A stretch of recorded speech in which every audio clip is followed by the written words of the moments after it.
Meus queridos, a paz do Senhor. Nós estamos mais um domingo na Escola Bíblica Dominical, domingo hoje, dia 28 de julho de junho de 2020. E nós vamos apresentar nessa oportunidade a lição de número 13, a nossa última lição do segundo trimestre da Escola Bíblica Dominical. E ela traz como título A Batalha Espiritual e as Armas do Crente. Exatamente esse periódico que nós estamos finalizando hoje, excelente da parte de Deus. E antes de nós darmos início a essa amada lição, nós vamos fazer um apanhado de todas as lições que nós vimos, da primeira à 12ª lição, e depois nós vamos entrar para a 13ª lição. Me chamo o evangelista Bruno Maranhão, e nós estamos aqui para iniciarmos essa lição em adoração ao nosso Deus. Como de costume, nós vamos orar, apresentar ao Senhor mais esse domingo, mais essa lição, para que Ele, através da sua palavra, possa edificar a sua vida, como tem edificado a minha, que tenho preparado para apresentá-lo a você. Vamos orar. Senhor nosso Deus, obrigado por tudo, Senhor. Obrigado porque Tu estás nessa manhã, Pai amado. Senhor, na casa de cada um dos seus filhos, Pai amado. Senhor, através desse instrumento que é a Escola Bíblica Dominical, através, Pai amado, dessa aula remota, Senhor, que Tu possa alcançar a vida, o coração, a família agora, cada um dos Teus servos, aquelas pessoas que nos escutam nessa manhã, para que o Teu nome seja glorificado e seja edificado o coração de cada um dos Seus filhos, Pai amado. Nós te louvamos porque mais um trimestre está encerrando, Pai amado, e encerrando com chave de ouro, Senhor amado, porque nós estamos aprendendo da Tua palavra. Que Deus em Cristo nos abençoe, é o que te pedimos em nome do Senhor Jesus. Amém. Louvado seja Deus. Meus irmãos, trazendo o apanhado das nossas lições, a lição 1, ela traz como título Carta aos Efésios, saudações aos destinatários. A primeira lição nos trouxe uma abordagem, sobre o cumprimento ali, exatamente a saudação do apóstolo Paulo aos crentes que estavam em Efésios. Então, como alguma síntese ele trouxe, o apóstolo Paulo é o autor da carta aos Efésios, e a sua data de autoria se dá por volta dos anos de 60 a 62 depois de Cristo, durante a sua prisão em Roma. A epístola é considerada uma carta circular dirigida às igrejas da Ásia, a começar pela cidade de Éfeso, o centro político, comercial e religioso da época.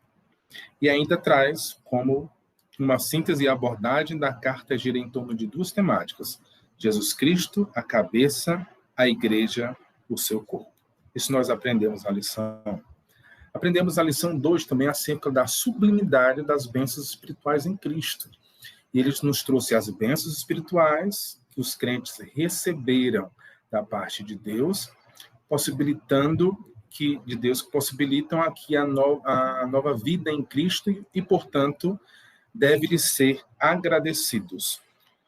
Os decretos eternos planejados por Deus e executados por Cristo incluem a salvação dos pecadores e a restauração de todas as coisas.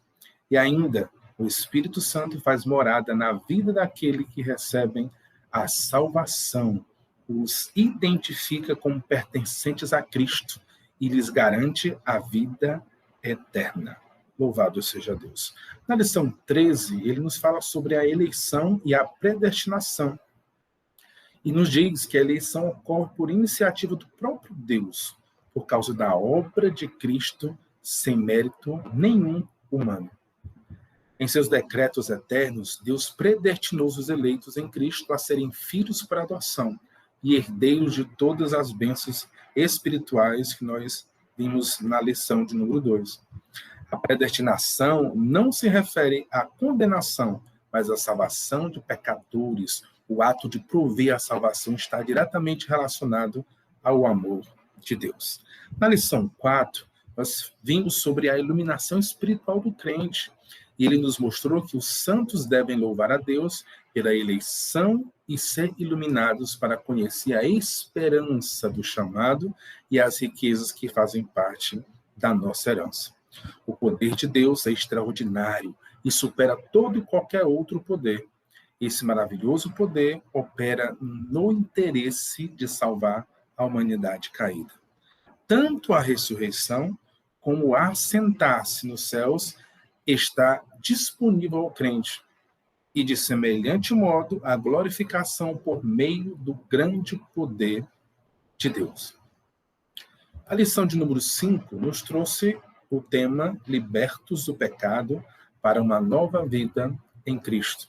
E abordou a nossa condição diante de Deus, que era pecaminosa. Éramos escravos e estávamos condenados à perdição e à morte eterna. O pecador passou da morte para a vida por meio da graça divina, concedida por a obra misericordiosa e do grande amor de Deus. E conclui dizendo que a salvação é graça divina por meio da fé. As obras não são o meio, mas o resultado da nossa salvação. Louvado seja Deus. Na lição número 6, ele nos trouxe a condição dos gentios sem Deus. Os gentios não faziam parte do pacto da circuncisão e por isso estavam excluídos da aliança com Deus. A antiga condição dos gentios era desoladora. Viviam sem Cristo, estavam separados de Israel e eram estranhos ao concerto da promessa. A antiga condição dos gentios era lamentável, desprovida de esperança. E sem Deus na vida, caminhavam a passos largos para a perdição e ao inferno. Mas graças a Deus que o Senhor nos proveu a reconciliação com Deus, com Ele próprio. E a lição de número 7 nos traz isso. Cristo é a nossa reconciliação com Deus. A obra expiatória da cruz de Cristo retirou a barreira que existia entre os povos e aboliu as ordenanças que eram agentes da inimizade entre judeus e gentios. A paz conquistada por Cristo possibilitou a comunhão com Deus e a união entre os povos. Essa nova humanidade tem paz com Deus e uns com os outros. A misericórdia da reconciliação, ao restaurar a comunhão, estabeleceu a igreja, a nova família de Deus. Louvado seja o nome do Senhor. Na lição 8, edificado sobre os fundamentos dos apóstolos e dos profetas, nós vimos que em Cristo um novo conceito de santuário é constituído. Os crentes são comparados a um edifício espiritual, onde Cristo é a pedra angular, a pedra principal. A igreja está edificada sobre a pedra angular, que é o próprio Cristo. O seu fundamento é a doutrina dos apóstolos e o testemunho dos profetas bíblicos. Louvado seja Deus. Deus habita na vida daquele que, edificado em Cristo, torna-se templo, santo do Senhor, morada do Espírito Santo de Deus. Na lição de número 9, nós vimos o ministério da unidade revelado. Nesse mistério, a gente viu que o mistério da igreja de Cristo, formado pela união entre judeus e gentios, estivera em oculto desde a eternidade. Nesse ponto, o destaque para o mistério revelado é a igreja redimida por Cristo e formada pelos povos e nações do mundo todo. O mistério da igreja de Cristo é pré-estabelecido pelo Pai, desde antes da fundação do mundo. Um projeto maravilhoso de salvação para a sua vida e para a minha também. A lição de número 10 nos fala sobre a intercessão pelos efésios, feita pelo apóstolo Paulo. E ele coloca no seu primeiro tópico, o poder e a presença de Cristo capacitam os salvos a prosseguirem vitoriosos na gloriosa jornada cristã. Neste ponto, Paulo enfatiza a necessidade da total compreensão do amor de Deus e o crescimento espiritual dos crentes até alcançar a estatura de varão perfeito. As bênçãos espirituais são limitadas e estão disponíveis ao cristão, e somente o nome de Deus deve ser eternamente glorificado. Na lição de número 11, fala sobre os atributos da unidade da fé: a humildade, a mansidão e a longanimidade. Esse assunto foi extremamente bem abordado pelo nosso irmão Walter Cardoso, né, que apresentou também essa lição. Deus em Cristo vos abençoe, meu irmão. E ele deixou muito claro que a virtude da humanidade é produzida no crente por obra do Espírito Santo. Os humildes se portam com simplicidade e cooperam com a unidade da igreja. A mansidão é também virtude produzida pelo Espírito Santo. Os mansos são pacíficos, pacificadores, e impedem a proliferação de conflitos na igreja. A longanimidade é qualidade produzida pelo Espírito, que capacita o crente a suportar as ofensas sofridas e ainda perdoar o agressor ou o ofensor. A lição de número 12, que fala sobre a conduta do crente em relação à família, né, e a última lição abordada no dia 21, na nossa lição, também pelo nosso presbítero, o nosso irmão Walter Cardoso, ele traz que ao marido, Deus delegou a liderança do lar e o dever de amar sua esposa com verdadeiro altruísmo, a ponto de ser comparado o amor de Deus pela igreja exatamente com o amor do marido para com a sua esposa. E lhes são impedidas as orações quando ele não faz dessa forma. A esposa, Deus delegou a tarefa de respeitar a autoridade do lar conferida ao seu marido e também de amá-lo. Aos pais, Deus delegou a responsabilidade de educar aos filhos e o dever de obedecer e honrá-los. Louvado seja o nome do Senhor. Então, essa foi a lição 12 abordada no domingo anterior, e agora nós voltamos para a lição 13, que nós vamos falar sobre a batalha espiritual e as armas do crente. Louvado seja Deus. O texto nos fala: revesti-vos de toda a armadura de Deus, para que possais estar firmes contra as astutas ciladas do diabo. Está em Efésios capítulo 6 e versículo 11. Ainda a verdade prática nos traz: o uso da armadura de Deus assegura a vitória do crente no campo da batalha espiritual, seguramente. A leitura bíblica em classe, ela se encontra em Efésios capítulo 6, do versículo 10 ao versículo 20. São 10 capítulos que nós vamos ler aqui de maneira compassada, para que você possa estar entendendo, mas como, de acordo com as orientações das aulas anteriores, você deve portar a sua Bíblia, a sua revista e chamar a sua família para também acompanhar a aula desse domingo. No demais, irmãos meus, fortalecei-vos no Senhor e na força do seu poder. No versículo 11, ele diz assim: revesti-vos de toda a armadura de Deus, para que possais estar firme contra as astutas ciladas do diabo. O apóstolo Paulo aqui, ele não coloca uma opção, ele coloca uma advertência: revesti-vos de toda a armadura de Deus, para que possais estar firmes contra as astutas ciladas do diabo. É imprescindível nós nos armarmos com as armas corretas, armas espirituais, que nós vamos ver logo mais à frente. Porque não temos que lutar contra a carne nem sangue, mas sim contra principados, contra as potestades, contra os príncipes das trevas desse século, contra as hortes espirituais da maldade nos lugares celestiais. Versículo 13. Portanto, tomai toda a armadura de Deus para que possais de amá-lo. E havendo feito isso, permanecei firme, inabalável. Estais, pois, firmes, tendo cingido os vossos lombos com a verdade. Olha só, para estar firme é necessário cingir os lombos com a verdade e vestida a couraça da justiça, calçado os pés com a preparação do evangelho da paz. Versículo 16, tomando sobretudo o escudo da fé. O escudo é desse lado, na esquerda. Viu? Tomando sobretudo o escudo da fé, com a qual podeis apagar os dados inflamados do maligno. Tomai também o capacete da salvação e a espada do Espírito, que é a palavra de Deus. a espada do Espírito, mão direita. Vamos lembrar disso, viu, irmãos? Versículo 18. Orando em todo tempo, com toda oração e súplica no Espírito, e vigiando nisso com toda perseverança e súplica por todos os santos. E por mim, para que me seja dada no abrir a minha boca a palavra com confiança, para fazer notório o ministério do Evangelho do Reino de Deus, pelo qual sou embaixador em cadeias, para que possa falar dele livremente, como me convém falar. Louvado seja o nome do Senhor.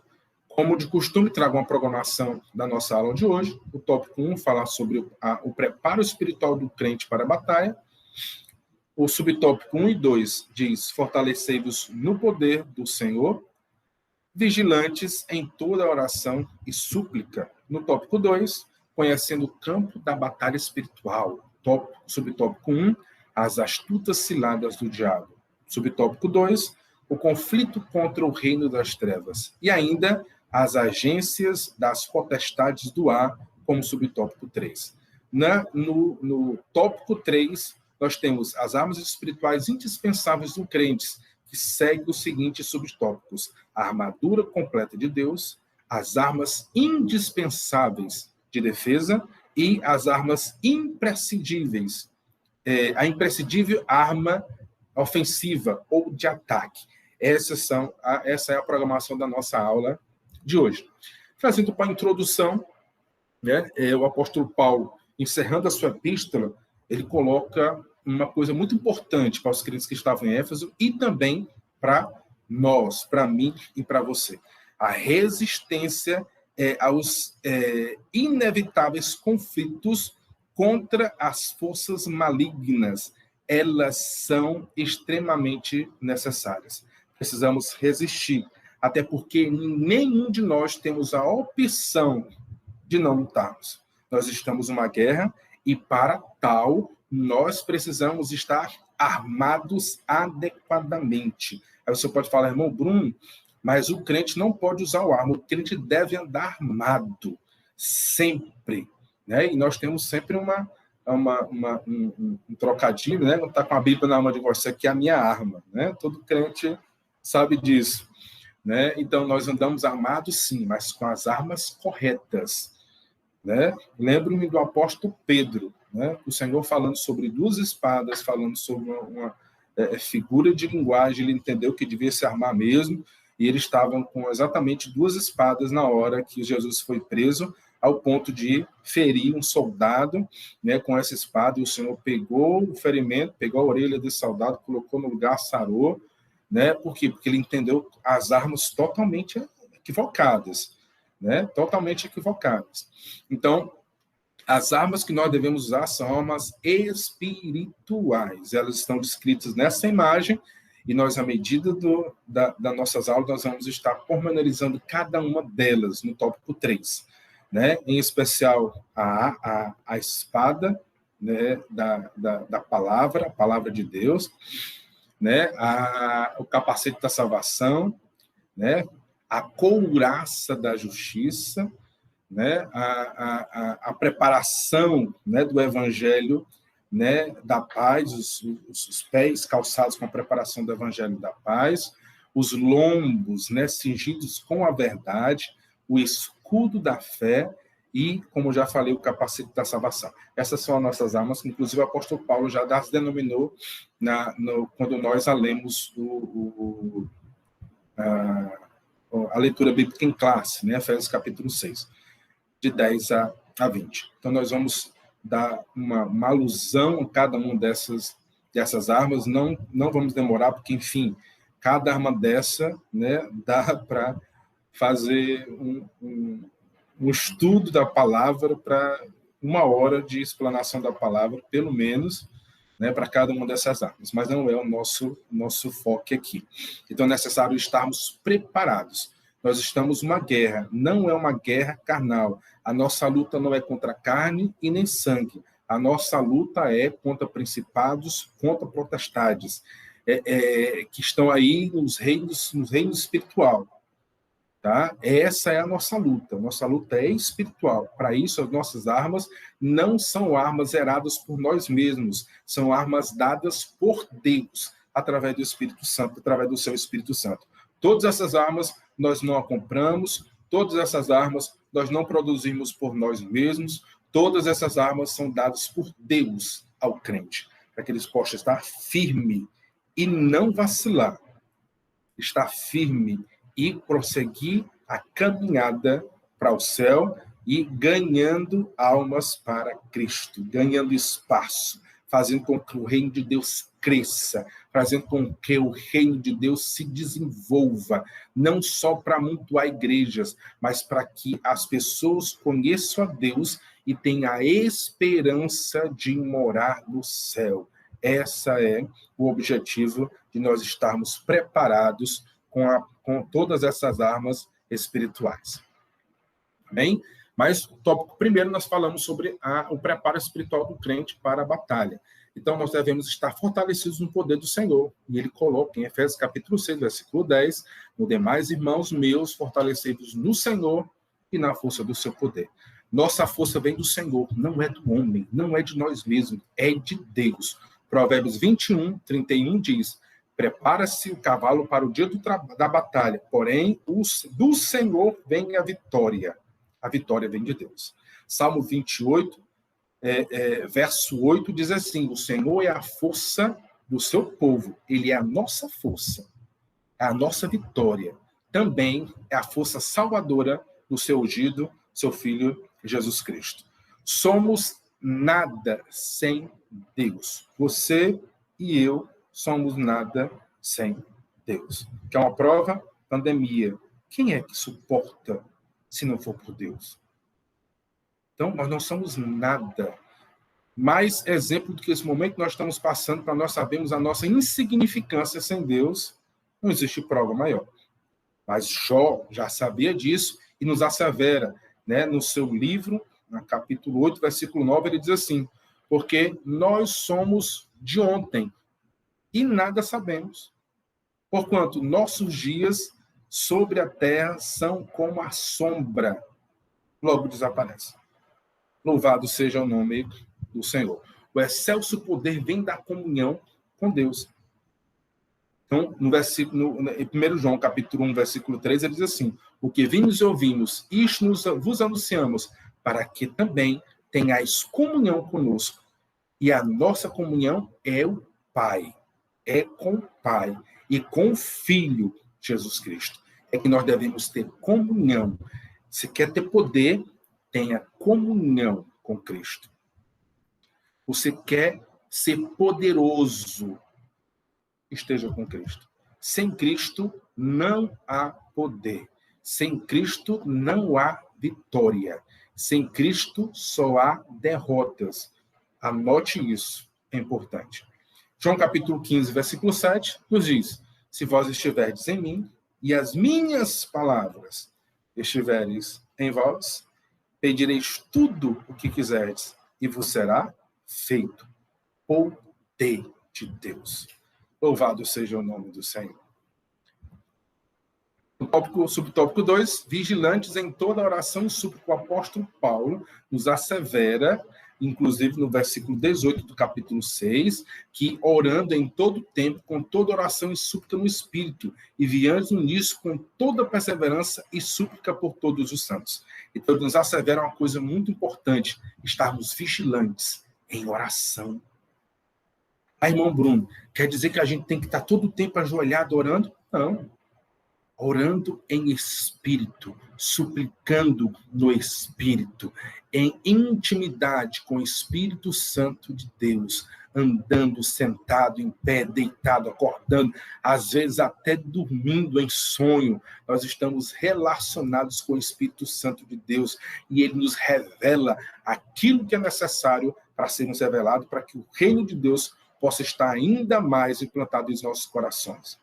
Então, é imprescindível estarmos em oração e súplica. O crente sem oração não tem vitória. A oração é uma arma imprescindível para todo cristão, para todo crente, para todos aqueles que querem viver uma vida íntima com Deus, sem oração, nada feito. Lucas capítulo 21, versículo 36 diz assim: vigiai, pois, em todo tempo, orando, para que sejais ávidos por dignos de evitar todas essas coisas que hão de acontecer e de estar em pé diante do Filho do Homem. Ainda a oração acompanha a vigilância. No próprio texto de Lucas que nós lemos, fala sobre vigiar e sobre orar. Marcos capítulo 14, versículo 38 nos traz: vigiai e orai para que não entreis em tentação. O espírito, na verdade, está pronto, mas a carne é fraca. O espírito é poder, a carne é fraqueza. Quer, pois, ser poderoso, andai no espírito. Andai fazendo a vontade de Deus, não a vontade da carne. Todo aquele que anda na vontade da carne é fraco.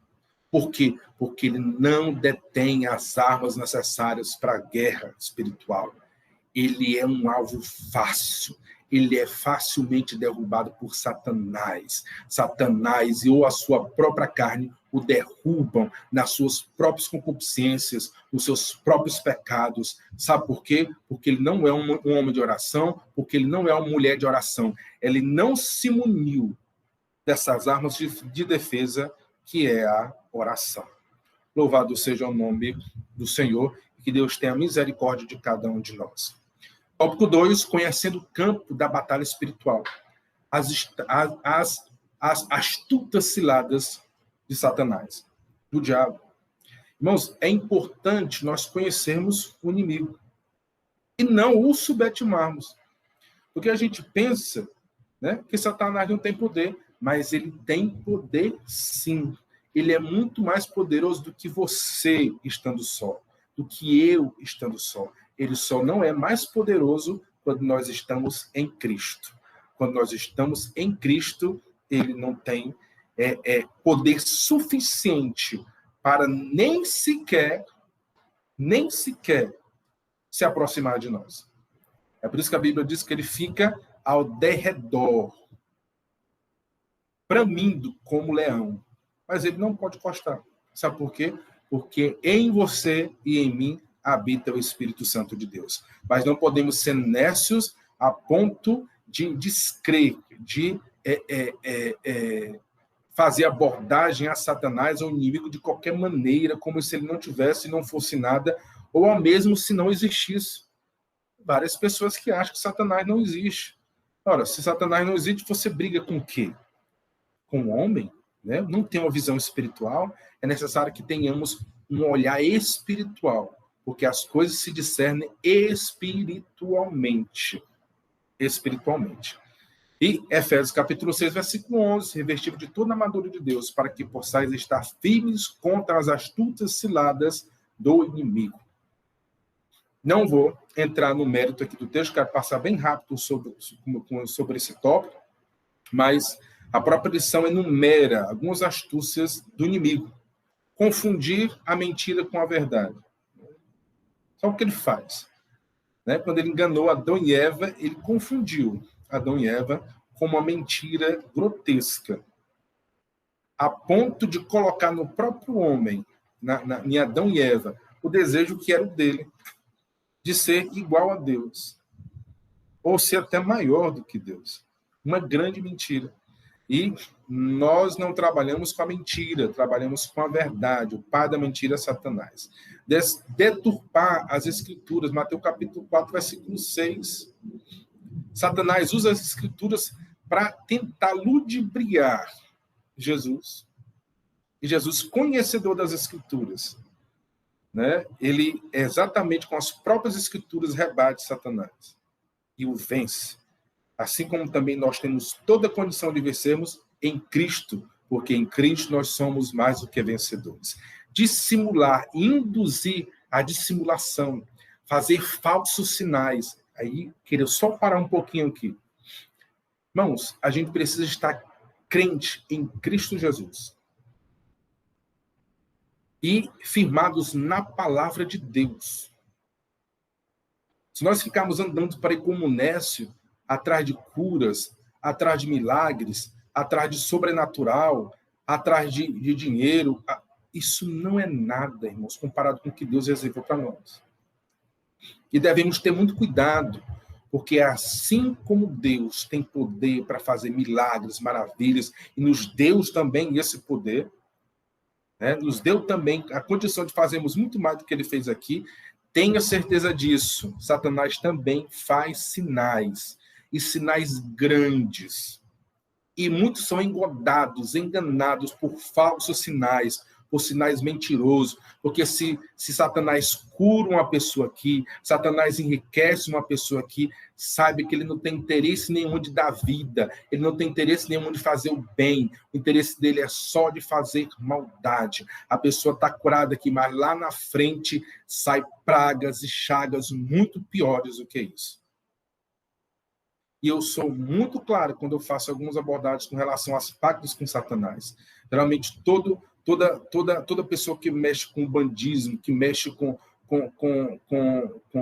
pactos com o próprio Satanás, eles às vezes enricam, parece tudo muito aparente, mas Satanás vai puxando dali, porque Satanás veio para matar, roubar e destruir. E ele vai destruir todos aqueles que se aliarem com ele. Porque ele não é como Deus. Ele é totalmente o inverso. Ele é maligno. E ele quer destruir o homem para atingir a Deus. Sabe por quê? Porque ele sabe que ele já está condenado. O inferno foi feito para ele e para os seus seguidores, para os seus demônios. Para nós, não. Para o homem, não. Mas, infelizmente, o homem que segue também vai comparar com o mesmo destino que é para o inferno. Então, todos aqueles que seguem a Satanás, as mentiras de Satanás, eles pagam um preço muito grande. Então, a primeira coisa que Satanás faz é deturpar a parte sexual. Ele transforma a pessoa, ele leva a homossexualidade, destrói aquilo que é mais lindo, mais bonito, ele deturpa, ele traz mácula e termina destruindo as pessoas. Então, não se engane, ele faz falsos sinais. Não corra atrás dos sinais. Corra atrás de Cristo. Ame-o de todo o seu coração. Que todas as outras coisas, as bênçãos, os sinais, tudo vão dar atrás de você. Sabe por quê? Porque você está em Cristo. Saiba disso em nome do Senhor Jesus. Fazer acusações. Ele é o acusador. Semear incredulidade, né? Na vida das pessoas. As pessoas são incrédulas, às vezes até o ponto de se acreditar que existe Satanás, que existe o céu, que depois da vida, depois de morrer, não tem mais nada, tem uma vida eterna dada para Deus, ou uma vida eterna levada com Satanás no inferno. Então, ele semeia essa incredulidade. Ele promove ideologias anticristãs. E é o que nós mais estamos vendo aí. Principalmente partidos tidos como partidos de esquerda, que têm ideologias totalmente contrárias, anticristãs, longe de Deus.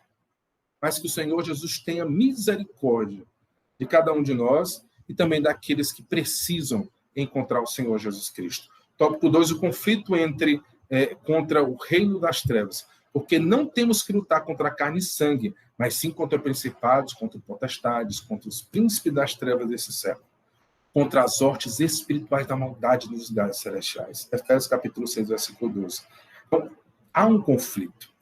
A nossa luta não é contra a carne nem sangue. Não é. Não é contra o seu vizinho, não é contra o seu irmão, não é contra o colega do trabalho. Às vezes, eles estão usados, né? São ali como fantoches, como um aliado ali para tirar a tua paz, para tirar a tua alegria, para te perseguir. Aí você espiritualmente entende. E aí como é que você vai agir? É com as armas carnais? Não. Com as armas espirituais que nós vamos já abordar. Mas, infelizmente, a gente ainda escuta pessoas tidas como cristãs que dizem, olha, eu sou crente, mas o meu facão não é não. Né? Eu sou crente, mas se mexer comigo, eu vou revidar, encher de murro, não é assim. Esse não é o crente genuíno. Esse ainda está em construção. Né? Isso aí está em um processo de santificação, e está longe ainda, está tomando leite. Ele precisa entrar para alimentos mais sólidos, conhecendo a palavra. Então, não é contra carne e sangue. Primeira Epístola de João, capítulo 5, versículo 19. Sabemos que somos de Deus e que todo mundo e que todo o mundo está no maligno. 1 Pedro, capítulo 5, versículo 8. Sede sóbrios, vigiais, porque Satanás, o diabo, vosso adversário, anda em derredor, bramando como leão, buscando a quem possa tragar. Vigiemos, andemos em espírito, nos municiemos com as armas espirituais em Cristo, para permanecermos firmes no Senhor. Tópico 3, subtópico 3, as agências das tempestades, as agências das tempestades do ar. Efésios capítulo 6, versículo 12, nos traz quais são essas agências: principados, contra potestades, príncipe das trevas do século, contra as hostes espirituais da maldade nos lugares celestiais. Essas são as agências, né, das tempestades do ar. Tem um espaçozinho ali que eu errei, viu? Mas corrijam aí. Característica delas, elas são poderosas, já falamos sobre o poder que elas possuem, elas são malignas e elas são astutas. Um exemplo só de que elas são poderosas, eu até sempre falava com os jovens, né, nas aulas da escola dominical, né, a gente sempre, quando era adolescente, né, e orávamos com relação a isso também, a gente sempre via histórias, relatos, testemunhos de satanistas, homens e mulheres que se doavam a servir Satanás. E Satanás dava poder a elas a ponto de elas enxergarem atrás de uma parede, a ponto de elas atravessarem paredes e voltarem. Quem trabalhou com satanismo sabe bem o que eu estou dizendo. Então, Satanás é poderoso? Sim, é poderoso. Ele só não é poderoso como o nosso Deus. Anda longe. Mas Satanás era um querubim ungido. O Senhor, Deus tirou a sua luz, mas decaiu ele, mas ele continuou com o seu poder. Então, nós precisamos entender isso e respeitar a ponto de nos enchermos de todas as armaduras de Deus necessárias para suportar o inimigo e o dia mau.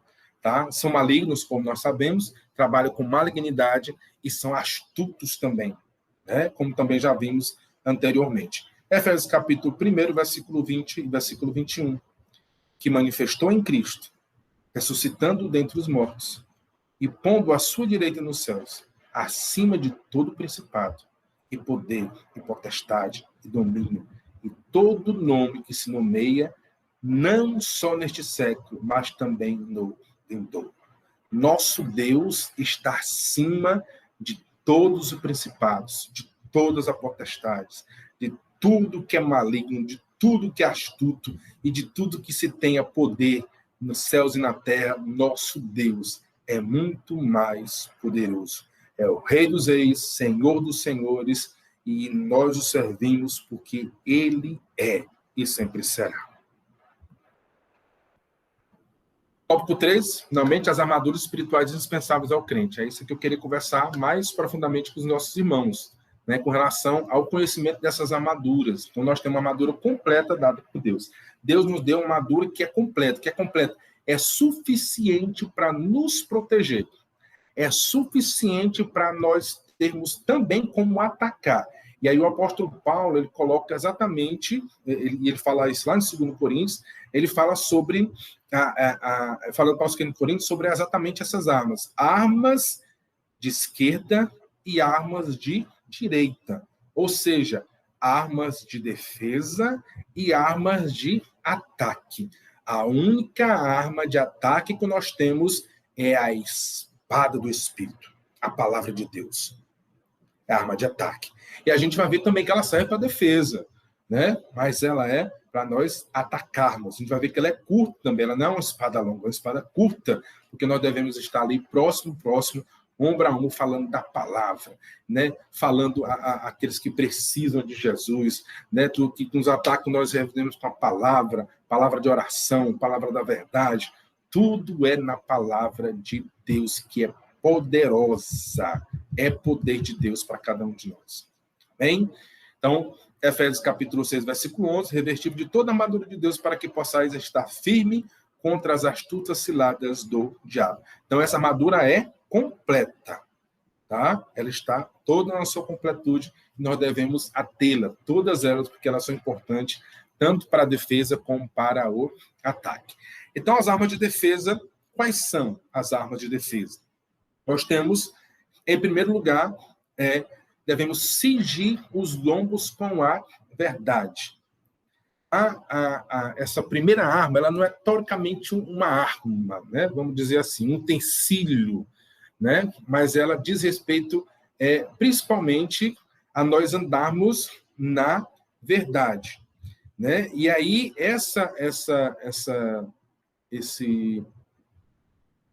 cingir os lombos com a verdade, né? E aí uma outra questão histórica, lembrando que o apóstolo Paulo estava preso, né? Ele estava preso enquanto ele fez essa epístola, e ele concluiu isso, que ele também já conhecia como é que se vestia um soldado romano. Então, ele faz muito essa comparação entre os utensílios do soldado romano, do homem de guerra romano, com a nossa condição espiritual. É claro, né, que isso não tem literalidade, né? É uma comparação, né, de figuras que servem para nós trazermos o melhor entendimento de como nós devemos postar. Sabendo que nós somos soldados de Cristo, né? Soldados de Cristo. Então, faz exatamente essa comparação. Então, vamos lá. O lombo cingido com a verdade, ele podia ser tanto feito como um cinto, né? E aí a gente vê exatamente um exemplo aqui do modelo que eu coloquei para os nossos irmãos, né? Por exemplo, de um cinto que ele se utilizava, mas também ele podia cingir os lombos com a própria vestimenta.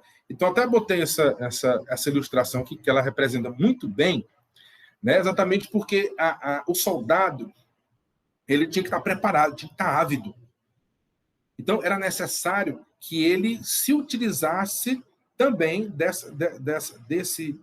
dessa condição e cingir os lombos.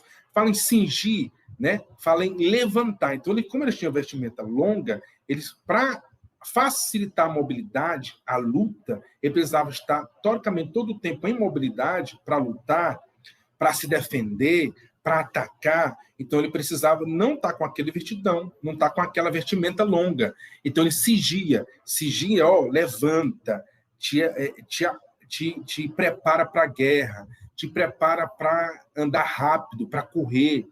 Então, usando também o cinto, ele botava o cinto, arrumava sua vestimenta ali com o cinto, né? E também ele fazia com sua própria vestimenta. Então, ele trazia aqui, amarrava, né? Deixava amarrado, e exemplo do que a gente vê aqui na última imagem, aqui na última ilustração, ele estava preparado aqui, exatamente para ter mobilidade na hora do ataque ou na hora da defesa, né? Então, como diz Efésios capítulo 6, versículo 14, estai, pois, firme, tendo cingido os vossos lombos com a verdade e vestido a coragem da justiça. Lembrei-me de outro texto também que nos ajuda a esclarecer com relação a cingir, né? O apóstolo Pedro, quando estava preso, que o anjo chegou lá para libertá-lo por causa das orações da igreja, o anjo disse assim, Pedro, levanta e te cinge-te. Né? Ou seja, Paulo, Pedro, te prepara aí, que é para te andar rápido. Aí tu vai agora ter que dar uma carreirinha para sair daqui.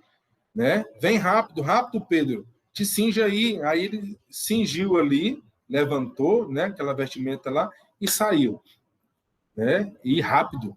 Né? Então, esse aspecto é que cingir, né, os lombos com a verdade. Trazendo para a nossa condição espiritual, nós devemos estar preparados com a verdade. O homem de Deus não milita com a mentira é de Satanás. O homem de Deus milita com a verdade, se prepara, cinge, né? Cinge os lombos com a verdade. Porque o nosso Deus é a verdade. Eu sou o caminho, a verdade e a vida. Ninguém vai ao Pai a não ser por mim. Como é que o crente pode ver mentira? Aquele que vive na mentira não pertence a Deus, porque Deus não é mentiroso. Deus só anda na verdade. Na verdade, o mentiroso são filhos de Satanás, porque Satanás é o pai da mentira. Então, irmãos, andemos na verdade, porque nada podemos contra a verdade, senão pela verdade. 2 Coríntios, capítulo 13, versículo 8. É importante isso. O crente que quer estar no Senhor, ele tem que se munir da verdade. Sem verdade, ele é abatido por Satanás, destruído por Satanás. Na hora que nós mentimos, qualquer que seja mentira, grande ou pequena, Satanás fica rindo de você, rindo daquele que é mentiroso. Sabe por quê? Porque ele sabe que é dele. Que não tem nada a ver com Cristo. Então é necessário nós estarmos munidos com os lombos, com a verdade. Amém, irmãos? Vamos para frente, que a gente tem ainda várias outras armas. Me demorei um pouquinho nessa, mas vamos lá. Amém? A couraça da justiça. Nós devemos também estar vertidos com a couraça da justiça. Essa também é outra arma de defesa. A couraça, não fala, né, mas ela traz uma vestimenta de couro e também uma vestimenta, e aí vários cidadãos romanos também, os soldados romanos, tinha essa couraça, né, também de ferro, né, com os utensílios também de couro, né, mas ela era ferro, tanto na frente como por trás, né, e era de defesa, né, então é claro que ela não defendia a ponto de uma pancada muito grande, de uma investida muito grande, de livrar o soldado, né? Mas pelo menos na agilidade da defesa, qualquer coisa que alcançasse, ele estava protegido ali de qualquer corte, de qualquer situação. Claro que uma investida mais violenta não tinha como defendê-lo, né? Mas esta é a couraça da justiça, né? E o mesmo texto da laje anterior, está possível, cingindo os vossos lombos com a verdade e vertida a couraça da justiça. Primeiro, o crente deve andar na verdade. O cristão deve andar na verdade. E depois ele deve andar na justiça. Qual justiça? A dele, a justiça do homem, do Supremo Tribunal Federal, do Tribunal de Justiça, das comarcas. Não é nada disso. É a justiça de Deus, que ela não erra, não falha, ela não é cega, ela olha tudo. Ela olha tudo. O nosso Deus é extremamente justo e não é a nossa própria justiça. A palavra diz que a nossa justiça é como trapo de injustiça, é como trapo de imundícia. Ela não pode nos caracterizar como filho de Deus, como servo do Senhor, como aquele que anda preparado na milícia espiritual. A justiça precisa ser de Deus. 2 Coríntios capítulo 6, versículo 7, na palavra da verdade, no poder de Deus, pelas armas da justiça, armas de direita, à direita e armas também à esquerda. O apóstolo Paulo fala muito sobre a arma de ataque e arma de defesa. Então a justiça é uma das nossas armas que nós devemos primar. Prime pela justiça, a justiça que vem de Deus, não dos homens.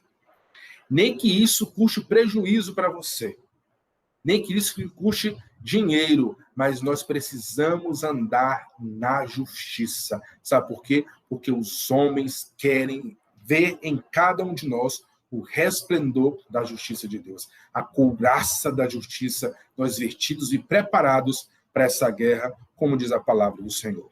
Nossa outra arma a outra arma de defesa é com os pés calçados com o evangelho da paz. E calçados os pés na preparação do evangelho de paz, Efésios capítulo 6, versículo 15. Aí parece um paradoxo, né? Nós estamos preparados para a guerra, né? E a gente anda com a preparação do evangelho da paz. Mas sabe por quê, irmãos? A paz, ela faz parte do evangelho do reino de Deus. Porque o reino de Deus, ele é justiça, paz e alegria no Espírito Santo. Primeiro nós temos justiça. Depois da justiça nos produz a paz. E a paz, a alegria que todo mundo quer. Quando nós andamos na justiça, nós temos paz. Quando nós temos paz, nós estamos com pés calçados com o evangelho da paz. Quando nós temos paz, nós vemos da justiça, não nossa, mas de Deus. A gente tem prazer em anunciar o evangelho do reino de Deus àqueles que precisam. Quando nós andamos na justiça, nós temos paz. O mundo doido atrás de paz. Às vezes pergunta, né, até para você, próprio cristão, para mim, rapaz, eu sinto uma paz tão grande de você. Já escutei várias vezes isso. Né? Bruno, eu sinto uma paz tão grande assim quando eu estou contigo, quando eu escuto as tuas abordagens, quando tu fala de Deus, eu sinto uma paz tão grande que, rapaz, ela não é minha, ela é de Deus. Ele colocou em mim através da justiça dele. Então parece um paradoxo, nós vamos para a guerra e vamos com o pé com a preparação do evangelho da paz. Sim, são as nossas armas. As nossas armas não são de guerra, as nossas armas não são de guerra carnais, mas são espirituais. Nós saímos para a rua, nós saímos para o trabalho, nós saímos para a escola, nós saímos para qualquer lugar e levamos a paz. É guerra. Mas na nossa guerra nós levamos a paz. Quando nós fomos evangelizar, quando nós saímos para evangelizar, para falar de Cristo, nós levamos a paz. Rapaz, você quer ter paz? Aceite a Jesus. Ele é a nossa paz. Não é isso que nós anunciamos? Primeiramente com a nossa vida, depois com a palavra, depois pelo conhecimento da palavra do Senhor. Não tem outra coisa que nós vamos falar, a não ser a paz. Então devemos sim estar preparados com esses calçados do Evangelho da Paz. E é interessante que o soldado romano, ele tinha muita preocupação com o seu sapato, com as suas sandálias de guerra. Sabe por quê? Porque ele tinha medo de escorregar. Ao ponto das sandálias deles também, muitas ter pregos embaixo, taxas, para quê? Para ajudar na fixação. Ele era fixo, ele não podia vacilar. Ele não podia cair, não podia estar escorregando, ele dá firmeza, equilíbrio para o soldado. Então, nós devemos ser equilibrados com a paz, genuína da parte do Senhor, firmes naquilo que nós cremos, que é no Senhor Jesus Cristo.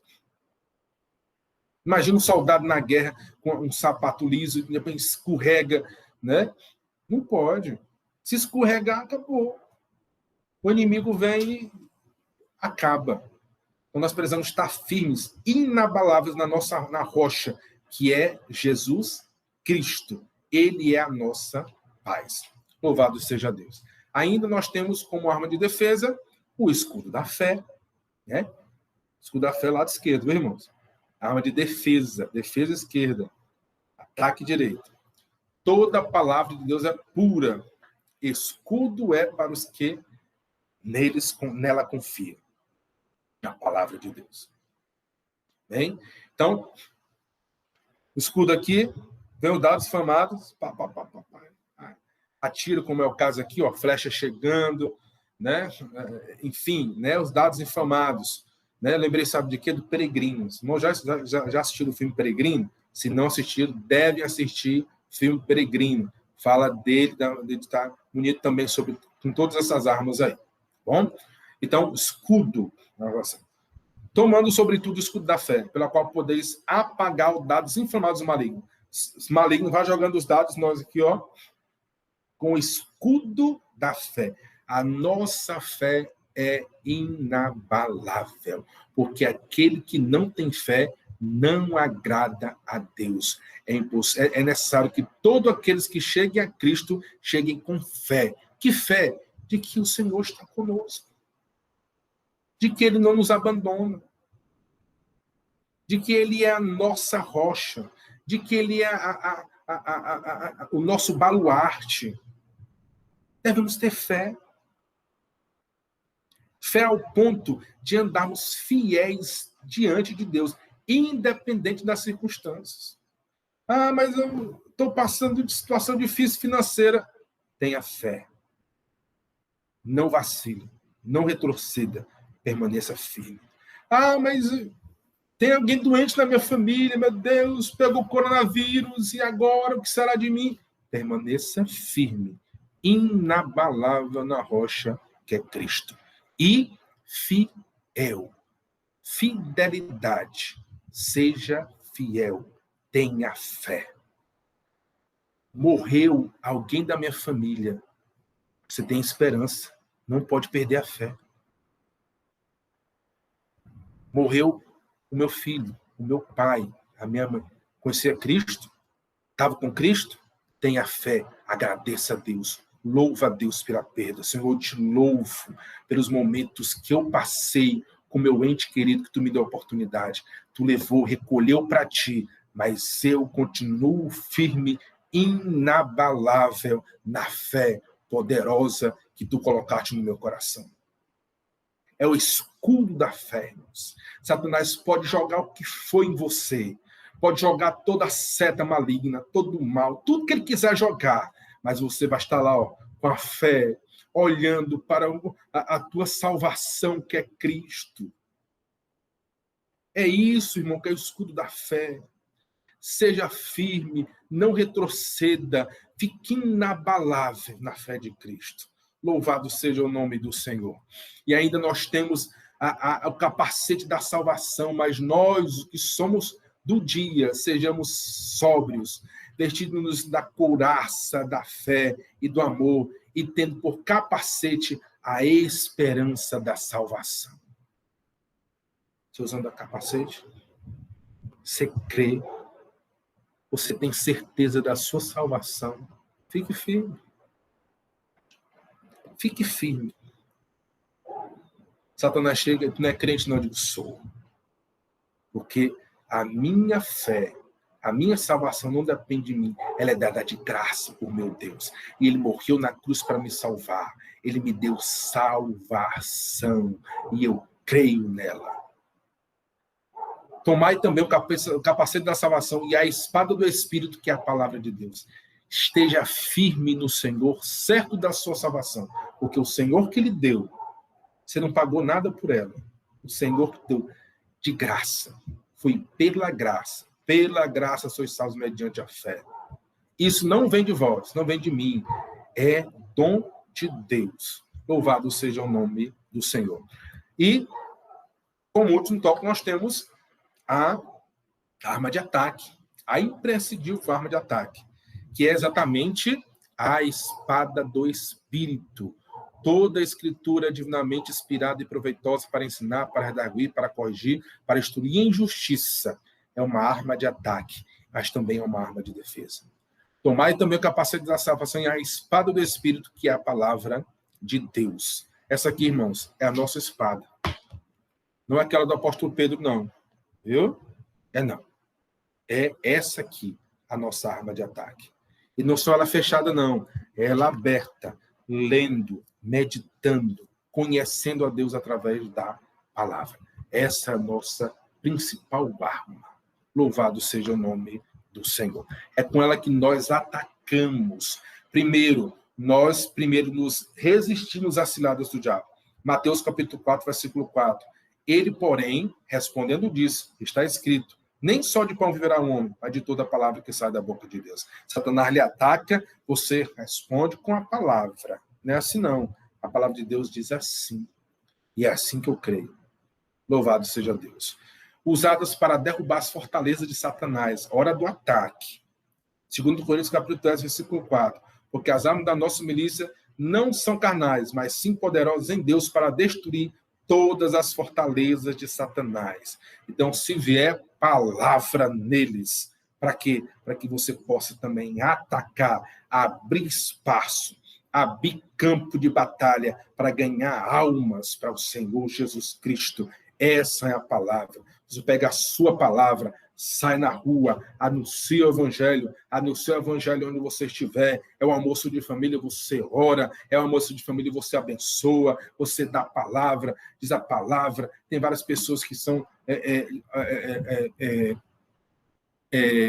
disponibilizada a oportunidade, ela não fala da palavra para nada. Até na minha defesa de tese de doutoramento, eu não perdi a oportunidade. e li a palavra no final da minha apresentação. Deixei claro acerca da palavra e de que tudo que estava ali sendo anunciado era exatamente por causa da palavra de Deus na minha vida. E ainda mais, dei como presente uma Bíblia para cada um dos componentes da banca. Sabe por quê? Porque ela é a minha arma de ataque.